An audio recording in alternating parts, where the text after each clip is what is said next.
नमस्कार, मैं हूं आपका दोस्त विजय विद्रोही। आप मुझसे जुड़ चुके हैं, इसके लिए आप सबका तहे दिल से शुक्रिया।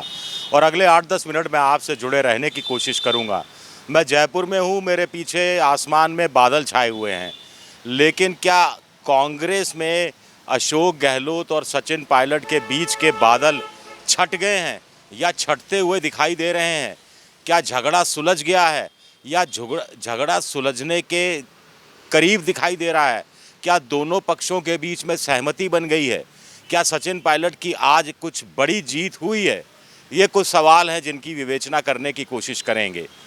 तो दिल्ली में बैठक थी, अशोक गहलोत तो शामिल हो नहीं पाए क्योंकि वो पैरों से लाचार थे, लेकिन वीसी के ज़रिए वो थे। दिल्ली में सचिन पायलट थे, वहाँ पर उनके साथ साथ बड़े कांग्रेस के नेता मल्लिकार्जुन खड़गे, राहुल गांधी, वेणुगोपाल, रंधावा, डोटासरा और राजस्थान के करीब 29 और सीनियर जूनियर मंत्री, विधायक और पदाधिकारी मौजूद थे। मोटे तौर पर सचिन की जीत कैसे हुई?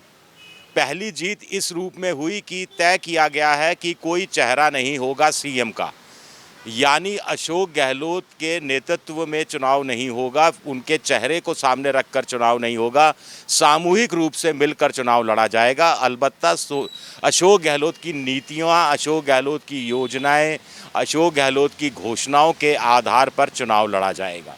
अब आप कहेंगे कि इससे सचिन पायलट को क्या फ़ायदा होगा? पहले ये था कि अशोक गहलोत के चेहरे पर चुनाव होगा तो स्वाभाविक है, कांग्रेस जीती तो मुख्यमंत्री वही होंगे। अब अगर कांग्रेस जीती तो वही विधायक दल की बैठक होगी, वही एक लाइन का प्रस्ताव होगा, विधायकों की रायशुमारी ली जाएगी और उसमें अब 50-50 हो गया है। अशोक गहलोत भी मुख्यमंत्री बन सकते हैं और आला कमान चाहे तो कोई अन्य भी मुख्यमंत्री बन सकता है। अन्य में सचिन पायलट का नंबर भी आ सकता है। 2.5 साल वाला फॉर्मूला भी हो सकता है। कुछ लोग कह रहे हैं कि इससे कोई फ़र्क नहीं पड़ेगा क्योंकि चुनाव अगर कांग्रेस जीती तो अशोक गहलोत के पक्ष में 80% विधायक फिर भी आ जाएंगे, लेकिन तब अशोक गहलोत के की 100% चलेगी ये नहीं कहा जा सकता, क्योंकि राहुल गांधी और मल्लिकार्जुन खड़गे कोई बड़ा फैसला भी कर सकते हैं, कर्नाटक की तरह, जहां सिद्धारमैया और डीके शिव कुमार के बीच में अघोषित फैसला हुआ है कि 2.5 साल मुख्यमंत्री रहा जाएगा। तो सचिन पायलट की पहली जीत इस रूप में देखी जा रही है। दूसरी सचिन पायलट खेमे की जीत इस रूप में देखी जा रही है कि वेणुगोपाल ने कहा कि RPSC, Rajasthan public service commission में जिस ढंग से अधिकारियों की नियुक्ति होती है उस पर पुनर्विचार किया जाएगा। आपको ध्यान होगा कि सचिन पायलट आरपीएससी के पुनर्गठन की बात कह रहे थे, तो दूसरी उनकी एक मांग मान ली गई है। तीसरी जीत इस रूप में हुई है कि सचिन पायलट ने कहा था कि पेपर लीक करने वालों के खिलाफ सख्त कार्रवाई होनी चाहिए, और वेणुगोपाल ने भी उस बात की तस्दीक कर दी कि अशोक गहलोत मानसून सत्र में एक बिल लाने जा रहे हैं और उस बिल में कुल मिलाकर परीक्षा लीक करने के आरोपियों को उम्र कैद तक की सज़ा दी जा सकेगी, जो अब अभी तक 5 से 10 साल की मैक्सिमम सज़ा है, या 10 लाख रुपए से लेकर 10 करोड़ रुपए तक का जुर्माने का प्रावधान है। तो ये तीसरी जीत।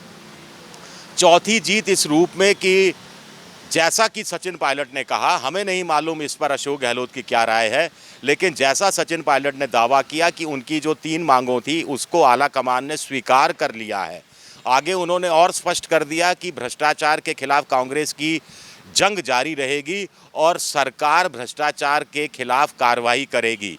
तो बिना नाम लिए सीधा सीधा संकेत जाता है कि अशोक गहलोत वसुंधरा राजे की भ्रष्टाचार के जो उनके शासन में भ्रष्टाचार हुआ था उसके खिलाफ जांच किसी न किसी रूप में, अब वो क्या रूप हो सकता है, कमीशन होगा, आयोग होगा, कमेटी होगी, लोकायुक्त के माध्यम से होगा या कुछ और होगा, वो कोई ना कोई एक तरीका निकाल सकते हैं। हमें नहीं मालूम, इसमें अशोक गहलोत खेमे का पक्ष आना बाकी है, लेकिन फिर भी सचिन पायलट के समर्थक इसे बड़ी जीत के रूप में ले रहे हैं। अब बड़ा सवाल होता है कि सचिन पायलट की जब 3 मांगें मोटे तौर पर मान ली गई हैं, कम से कम 2 मांगें तो मान ही ली गई हैं, तो क्या सचिन पायलट अब दूसरे कदम की तरफ आगे बढ़ेंगे? क्या वो फिर बार्गेनिंग करेंगे कि उनको कोई पद भी दिया जाए? पद तो कांग्रेस देने को तैयार है, महासचिव का पद देने को तैयार है, किसी राज्य का बाहर का प्रभारी बनाने के लिए तैयार है, जिससे सचिन पायलट इनकार करते रहे हैं। ऐसे में जब आज की बैठक में इस बात पर भी चर्चा हुई कि चुनाव इलेक्शन कमेटी बननी चाहिए, कैंपेन कमेटी बननी चाहिए, तो क्या उस ऐसी कोई कमेटी बनाने की जो ज़रूरत है ही, हर जगह बनती रही है, तो ऐसी किसी कमेटी का की कमान क्या सचिन पायलट को दी जा सकती है और सचिन पायलट उससे संतुष्ट हो जाएंगे, या फिर सचिन पायलट का तो ये कहना है कि बिना पद के ही वो कांग्रेस के लिए काम करते रहेंगे, उन्हें पद की कोई लालसा नहीं है, कोई लालच नहीं है। मेन रूप से 3 अल्टीमेटम थे वो जो पूरे हो जाने चाहिए थे और उसमें 90% तक चीज़ें पूरी हो गई हैं। तो क्या अब हम माने कि दोनों के बीच में जो पिछले 1 महीने से तलवारें जो हवा में नहीं चल रही थी, मयान में थी, अब ये तलवारें मयान में ही पड़ी रहेंगी, या फिर अब तलवारें निकलेंगी तो बीजेपी के खिलाफ निकलेंगी और मोदी के खिलाफ निकलेंगी, वसुंधरा के खिलाफ निकलेंगी, बीजेपी के का जो केंद्रीय सरकार का जो शासनकाल है उसके खिलाफ निकलेंगी। ये चीज़ें अब बड़ी मायने रखती हैं। सचिन पायलट की तरफ से जो बयान आया है, अब अशोक गहलोत की तरफ से जो बयान आता है उस पर नज़र बाकी है, लेकिन मोटे तौर पर ऐसा लग रहा है कि मामला सुलटता हुआ दिखाई दे रहा है और ये कम से कम कांग्रेस के लिए, कांग्रेस के समर्थकों के लिए, कांग्रेस के कार्यकर्ताओं के लिए एक बड़ी राहत की खबर है। शुक्रिया आपका मेरा ये वीडियो देखने के लिए। पसंद आए तो लाइक कीजिए, सब्सक्राइब कीजिए, शेयर कीजिए और ये घंटी जैसी आकृति है बेल आइकन दबा दीजिए ताकि नया वीडियो आए तो तत्काल आपको जानकारी मिल जाए। विद्रोही 7 मेरा ट्विटर हैंडल है, विजय विद्रोही 7 के नाम से मैं इंस्टाग्राम पर हूँ और फेसबुक पर मेरा पेज है विजय विद्रोही पेज। शुक्रिया, बहुत बहुत शुक्रिया।